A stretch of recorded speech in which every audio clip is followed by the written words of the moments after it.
Hi, it's Caleb with Tarrytown RV here. We're out at a North Trail Ultralight 25 RBP. We're going to be doing an orientation today. We can start that right up here in the front. We'll start with your power tongue jack. So on the left, you have an on-off switch for the light. Makes backing up in the dark and getting hooked up a lot easier because it illuminates everything on your hitch. And extend and retract. That's how you're going to hook and unhook from your vehicle. If for any reason this were to fail, you can remove this rubber cap and there's going to be a jack crank up in the front compartment that you can use to manually crank this up or down. It is a 3/4 inch socket that'll go in there, so if you want to put it on a drill, you can do that too. Right behind that are your two 20-pound propane tanks with the regulator in the middle. This point stores the tank you're using. It is a manual switchover, so once this tank goes empty, simply flip it over to this tank and then you'll use this tank. The nice thing about having 20-pound propane tanks is you can get them swapped out super easily. You don't have to go get them refilled.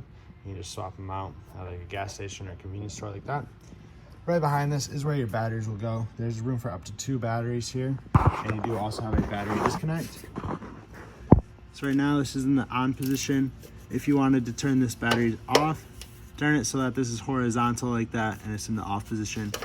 If you want your batteries to charge though, when you're hooked up to your vehicle 7-way or to shore power, make sure that that is in the on position, up and down or horizontal, vertical.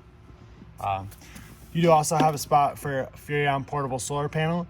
If you plug that in there, it'll trickle charge your battery. You just set up your panel here on the ground and face it towards wherever the sun is. And that, like I said, that trickle charges the battery, helps keep it from draining down. You do have some stickers with some vehicle information here. There's VIN numbers, cargo weights, tire pressures, things like that.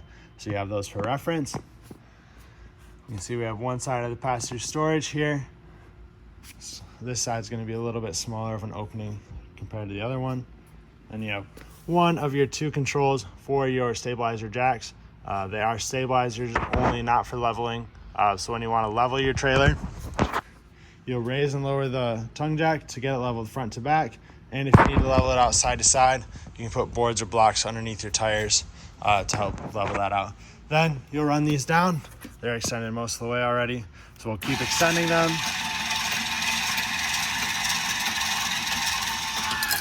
Just like that, they hit the ground. Once they hit the ground, put just a little bit more pressure on them to help add extra stabilization, and so they properly can do their job. Right next to that, you see I have a drain labeled gray tank number 2. So this is going to be one of your 2 gray tanks, just a single slide valve on it. Hook your hose up, the other end goes into the drain, and then pull your slide valve there and let that drain out. Once it's empty, close your slide valve up and you're all set. As we work our way back, there's another set of drains back here. On the left, it says sewer outlet or sewer water, I guess. On the right, wastewater. So the left one is going to be your other gray tank. The one on the right is going to be your black tank. Black tank is for the toilet. Gray tank is dirty sink and shower water. So you hook your hose up. This one you want to do it in a specific order. So you want to pull the black tank first. Once that's empty, pull your gray tank handle. And that gray dirty sink and shower water will help to rinse the black toilet water out of your hose. And once that's all set, you can close your valves up there, put your sewer cap on, and you're all set to go. Here are the switches for your rear stabilizers. So these ones are all the way up right now, so you can extend them down. And you can see one side is coming down and the other side is not yet. That's completely normal. Once this one hits the ground, that other side is going to start to move.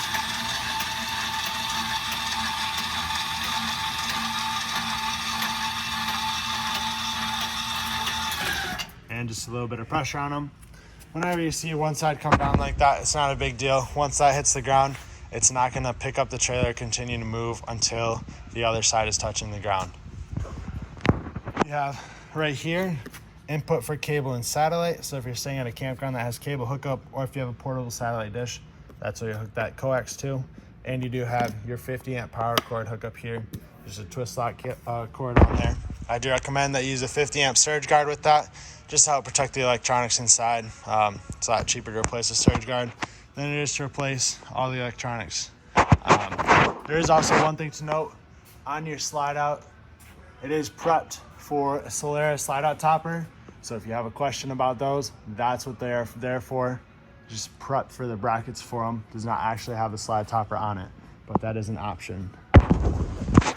You have bumper caps on either end of your bumper that you can pull out and slide your sewer hose into. That way you're storing it somewhere out of the way and away from all your other stuff so you can keep those clean. License plate bracket on the left. This is going to be your outdoor shower. So there's hot and cold with the shower head there. And then to the left, or to the right of that rather, is your city water connection on top. So that's going to be if you're hooked up to water full time. Just pop this off, thread your hose in there, and turn it on. And the city water pressure is going to be what creates your water pressure. I do recommend you use a water pressure regulator with that. City water pressure is usually a little bit higher than what the trailers are designed for. So if you use a water pressure regulator, that'll get it in a reasonable range of PSI for the water system. I would also recommend a 90-degree elbow for this, so that when your hose goes up here, it doesn't want to kink. Instead, it will come in from the bottom, and that'll just put a little less stress on your hose. Below that, you have a black tank flush. So when you're draining your holding tanks down here, you can use that. That's gonna go only into your black tank. And when you use it, you wanna make sure that your black tank slide valve is open. If your slide valve is closed, it's just gonna start to fill your black tank and could possibly flood the coach. So yeah, run water through there for 5 or 10 minutes. It sprays into your tank and helps to clean it out, get rid of any extra waste that's left in there, or clear off your sensors. Once you're done with it, turn your water off here, close your slide valve, and you're all set. See your spare tires here. You have a bumper mount, grill mount, and a prep for a Furrion backup camera there. We'll work our way around to the door side. You have your outdoor kitchen with the mini fridge here. Just plugs in right there. And there is a spot coax connection for a TV if you want to have a small TV sit out here. And there's also a small pull-out countertop. Take a look at the door here. Pop this open. You can see your solid steps are in here. They have just a latch on the left side here, so pull the blue handle. That's going to release them.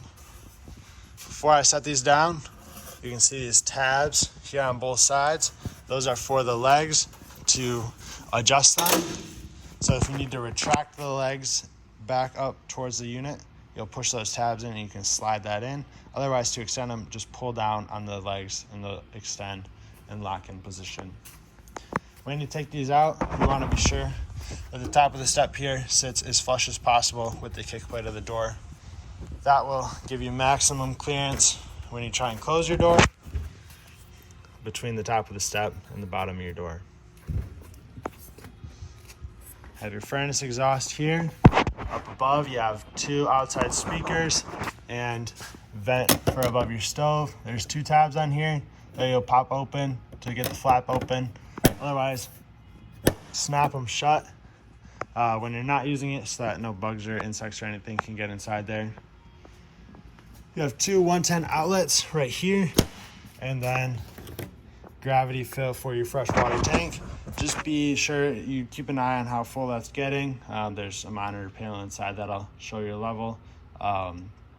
It will overfill, or if you overfill it here, it's just going to start spewing water out from here. And the tank's not designed to be overfilled. Right here is your water heater. This is gas and electric. Your drain port's right down here, and your drain cap here just threads right over top of it. It's a 1 1/16 inch socket that goes on there to tighten that down or take it off. Your switches for both the gas and electric portions are inside with your monitor panel. Before you turn those on though, you do want to be sure that the tank here is filled. Do that, pull on your pressure relief valve, water will come out. That'll signify that the tank is filled, and then you can turn it on. For electric, you need 110 power. For gas, you need your propane turned on. Down below, we have drain here for the freshwater tank. So that's that blue valve or blue line there with the silver valve on it. Just give that a quarter turn and that'll drain your tank out. See the power awning up there as well. And on this side of your stabilizers, on both of them, there's going to be a spot where you can manually crank them up or down with the jack crank. And if we look inside the compartment here, this is going to be your outside grill that goes on the back. And you can just have a good look at everything inside there as well. So now we can work our way inside. We'll get this awning opened up here so we can see what that looks like in action. And we'll open up the slide out as well since that is closed. This is what it's going to look like with everything closed up. So I really guess it's closed. There's not much of a walkway or anything. But you do have access to the rear bath here. Right here is the switch for the awning. So awning in and out, hold down out. And that awning is going to start to extend all the way down. As you're extending it, you do want to keep an eye on it and you do have to hold down the button. It's not going to stop automatically once it gets fully extended. That's why you want to watch it. Don't know if we'll be able to get it quite fully extended. It's going to be close. There we go. So that's fully extended there. You see that extra flap of fabric is hanging down, and you also see the black awning tube.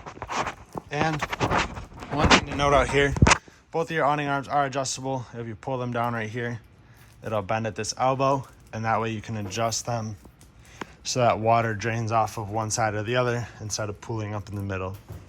To retract it, simply hold down awning in, and that's going to start to retract. It'll stop once it gets up against the side of the unit. You have two light switches here. This one is for your light switch right inside the door, or for your light right inside the door. This is for your awning lights outside. We work our way into the bathroom. You have his and her sink. And then this is your monitored panel right here.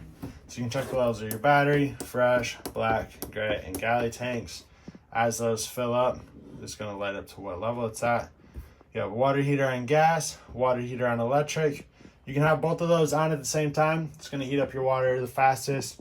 Otherwise, if you do them individually, LP is going to heat up faster compared to electric. And in the middle is your switch for your water pump. So once your freshwater tank is filled, you'll turn on your water pump, and that creates your water pressure for you. You have a 110 outlet. It's a resettable GFCI, and your light switch there. Toilet with the foot pedal flush. Halfway down brings water just into the bowl. All the way down flushes it into the tank. And sliding shower curtain there for you. On the roof here, or the ceiling, you have a vent with the fan. Pull this handle towards you and push it to the left, and your switch for the fan is here. To close it, pull it just like that, and that'll lock it into place into the teeth up here. We'll get your slide out open now. The switch for that is right up top here above the radio. Same. It looks the same as the awning, in and out, hold on out. That's gonna start to slide out.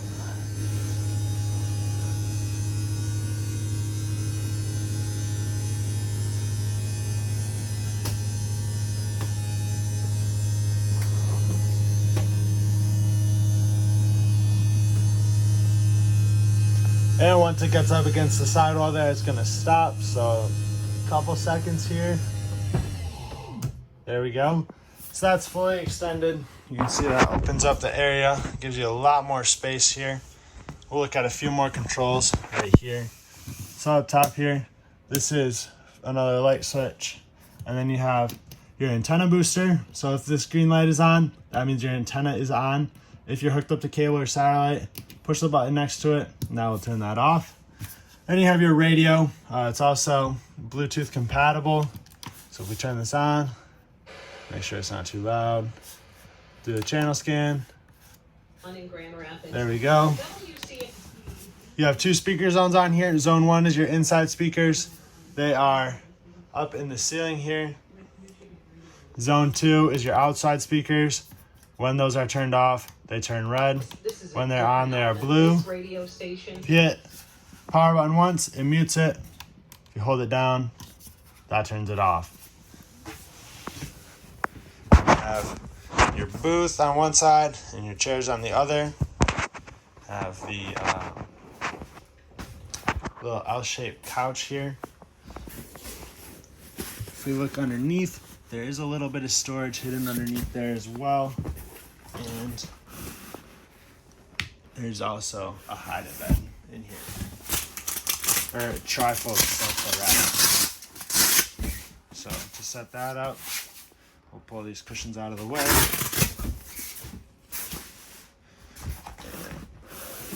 Pick up and pull out. That foot is going to drop down. There's one more here that you pull out. And set that down. And then the rear is just going to fold down like that. Now you have a little extra space for guests if you have people staying over.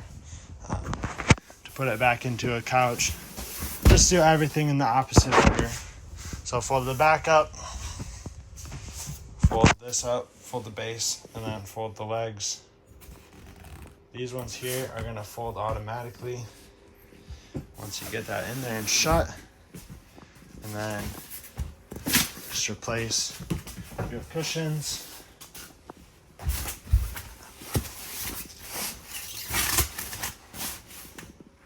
Just like that.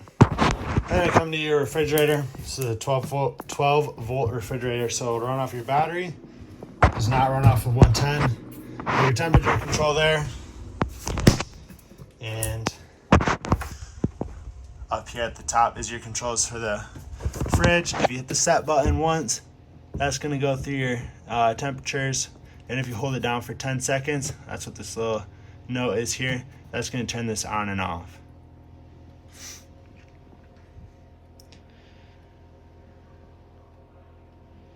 And now it's off. So once the lights turn off in there, that turns that off. Have another light switch here. And we'll work our way up into the bedroom. You can see you have those two jack cranks I mentioned earlier. This one here, it's got a little bit bigger end on it there. That is the jack crank for the tongue jack. Then this crank here is going to be the ones for the stabilizers. Work our way around. There's a spot here for a TV hookup. Otherwise, you have good storage in here above and besides the bed. Another vent up here. This one does not have a fan. This one's just for ventilation. And you have a travel lock for your sliding door.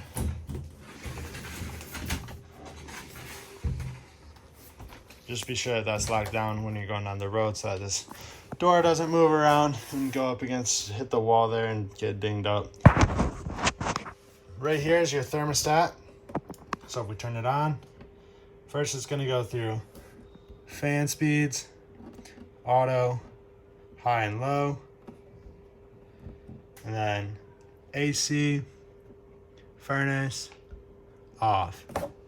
And then you use the arrows on the left to go through fan speeds or go through your set your temperature.